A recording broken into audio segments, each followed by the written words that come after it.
اسلام آباد میں food authority نے کارروائی کرتے ہوئے موزن صحت گوشت پکڑ لیا ہے۔ یہ گوشت کہاں سے لایا جا رہا تھا اور کیا اس حوالے سے کوئی گرفتاری عمل میں لائی گئی ہے؟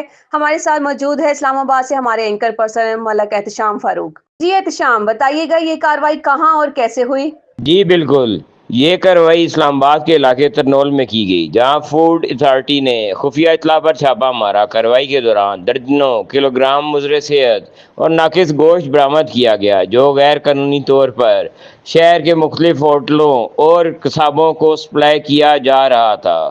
جی احتشام، کیا فوڈ اتھارٹی نے اس ناقص گوشت کو تلف کر دیا ہے اور متعلقہ افراد کے خلاف کوئی قانونی کارروائی بھی عمل میں لائی گئی؟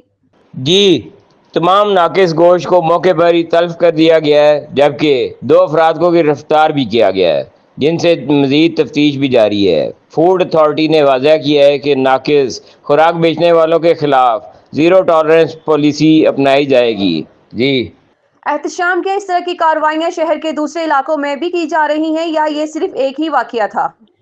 فوڈ اتھارٹی کی جانب سے پورے اسلام آباد میں نگرانی کا عمل جاری ہے۔ حکام کے مطابق دیگر علاقوں میں بھی ٹیمیں متحرک ہیں اور عوام سے اپیل بھی کی گئی ہے کہ وہ کسی بھی مشتبہ سرگرمی کی فوراً اطلاع دیں۔